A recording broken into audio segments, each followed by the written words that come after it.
श्री स्वामी समर्थ. ओम स्वामिनीवर आपले सहर्ष स्वागत आहे. इथे काही शुक्रवारचे उपाय सांगत आहोत. ते जर तुम्ही तुमच्या जीवनात स्वीकार केलेत तर तुमच्या घरात महालक्ष्मी सदैव निवास करेल, ऐश्वर्य सुख वाढी लागेल. पुढे काही विशेष उपाय देत आहोत जे पती पत्नींनी वैवाहिक जीवनात अधिक सुख आनंद प्राप्ती करून देणारे उपाय आहेत. तेव्हा हा व्हिडिओ संपूर्ण ऐकून घ्या आणि आपल्या जीवनात यातील उपाय करून सुख समृद्धी प्रेम आकर्षित करा. स्त्रियांनी आणि पुरुषांनी आपले इनर कधीही फाटके किंवा ज्यांना छिद्र पडली आहेत असे वापरू नका. स्त्री आणि पुरुषांनी आपल्या अंगवस्त्र म्हणजे इनरवेअर याला दर शुक्रवारी थोडे अत्तर वापरा. ते अत्तर कोणत्याही सुगंधाचे जे तुम्हाला आवडेल ते वापरू शकता. यामुळे त्यांच्यात आकर्षण क्षमता वाढी लागते. वैवाहिक जीवनातील सुखही वाढू लागतात. शुक्र बलवान होतो. गडद निळे किंवा काळे अंगवस्त्र वापरणे टाळा. गुलाबी छटा असलेले कपडे, व्हाईट छटा असलेले कपडे जास्तीत जास्त परिधान करा. अंगवस्त्र जितके लाईट कलरचे वापराल तितकाच शुक्र अधिक मजबूत होईल आणि शुभ योगावर येईल आणि त्यामुळे घरात सुख संपन्नता अधिक आकर्षित होऊ लागते. उपाय अगदी वेगळाच वाटत असेल पण अनुभव घेऊन पहा. त्याचप्रमाणे शुक्रवारी आंघोळीच्या पाण्यामध्ये थोडे दही टाकून स्नान केल्यास पती पत्नींमधील वादविवाद नष्ट होताना दिसून येतात. तुम्हीही हा उपाय करून पहा. तुमच्या दिसण्यात ती शुक्राची सुंदरता येऊ लागते आणि तुम्ही अधिक आकर्षक बनू लागता. हा उपाय जास्त विवाहित जोडप्यांसाठीच आहे. प्रत्येकाला स्वतःचे आकर्षण वाढावे. पती पत्नींमध्ये प्रेम जिव्हाळा आणि प्रेमाचे संबंध अधिक आकर्षण निर्माण होऊ लागते.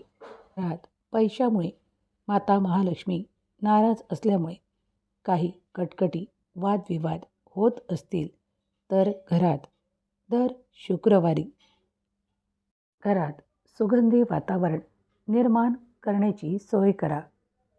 उंबरठ्यावर गंगाजल शिपडा.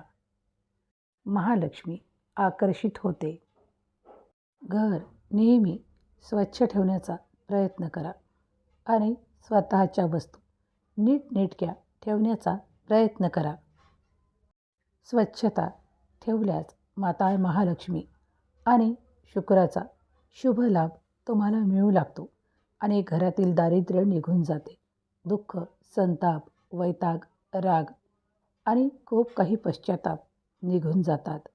घरात आनंदाचे वातावरण निर्माण करण्यासाठी घरातल्या प्रत्येक कोपऱ्यात दालचिनीची पावडर म्हणजेच कलमीची पावडर अगदी चिमूटभर टाका आणि काही काळातच तुम्ही पाहाल की सुख संपत्ती घरात अधिक प्रमाणात स्थिर होत आहे.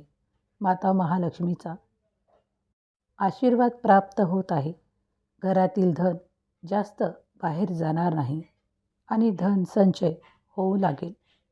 काही काळातच तुम्ही पाहाल की स्थिर लक्ष्मी तुमच्याकडे आहे. या व्हिडिओमध्ये तुम्हाला जी काही माहिती देण्यात येत आहे ती खूप जणांनी अनुभवलेली आहे आणि त्याचे रिझल्टही खूप चांगले आहेत. म्हणूनच ही माहिती इथे देत आहोत. तर शुक्रवारी गुलाबजल हातावर घेऊन आपल्या चेहऱ्याला लावा. त्यामुळे तुमच्या त्वचेत तजेलता, सुंदरता निर्माण होईल. त्यामुळे तुमच्या व्यक्तिमत्वात अधिक आकर्षकता निर्माण होईल. स्त्री असो की पुरुष दोघांनाही आकर्षकता महत्त्वाची आहे. तुम्ही खूप काही उपाय करून थकला असाल तर तुम्हीही हे उपाय केल्यास तुम्हाला यातून शुभ परिणाम दिसून येतील. स्वतःचे आकर्षण वाढवण्यासाठी हे उपाय आहेत. ऐश्वर्य, सुख, आनंद आणि स्वतःच्या व्यक्तिमत्त्वाला स्पष्टता देण्यासाठी हे उपाय अत्यंत लाभाचे आहे. हे उपाय करताच काही काळातच तुम्हाला याचे शुभ परिणाम दिसू लागतील. घरात सुख समृद्धी एकत्रित येऊ लागते. दालचिनीच्या उपायामुळे घरात माता महालक्ष्मी स्थिर होते, ऐश्वर्य वाढू लागते. कधीकधी घरात फक्त पैशाचमुळे नाही तर इतर काही गोष्टींमुळेही वादविवाद होत असतील तर पती पत्नींनी एकमेकांना समजून घेणेही तितकेच आवश्यक आहे. त्याचप्रमाणे शुक्रवारी जेव्हा जमेल तेव्हा पुरुषांनी सफेद फुलांचा गजरा देवीच्या मंदिरात जाऊन अर्पण करा. त्यामुळे तुमच्या घरात सुख समृद्धी ऐश्वर्य प्राप्त होण्यास मदत देवीच्या आशीर्वादाने निश्चित प्राप्त होते. आणि त्याचप्रमाणे एक गजरा आपल्या पत्नीसाठीही घरी घेऊन जाणे, तिला तो भेट म्हणून देणे हा शुक्रवारचा उपाय कित्येक जणांनी करून पाहिला आहे, अनुभवला आहे. यामुळे पती पत्नींमधील प्रेम संबंध तर अधिक घट्ट होतातच, पण देवीला अर्पण केलेल्या गजऱ्यामुळे घरात सुख समृद्धी नेहमीच निरंतर वास करते. मी याचा अनुभव स्वतः घेतला आहे.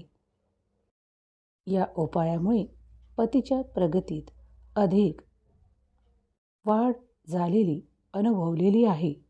तुम्ही हे करून पाहू शकता. पतीचा व्यवसाय असो किंवा नोकरी असो, त्यात तुम्हाला काही ना काही प्रगती होताना अनुभवास येते. आज हा व्हिडिओ, ही माहिती तुमच्यापर्यंत येणे तुमच्या भाग्याचे लक्षण आहे. जर तुम्ही ही माहिती ऐकत आहात तर तुमच्या प्रियजनांना शेअर करण्यास विसरू नका. ओम स्वामिनीवर नवनवीन माहिती व्हिडिओ पाहण्यासाठी ओम स्वामिनीला सबस्क्राईब करायला विसरू नका. वेळ दिल्याबद्दल धन्यवाद. स्वामी आपल्या सर्व काही चांगल्या इच्छा पूर्ण करोत.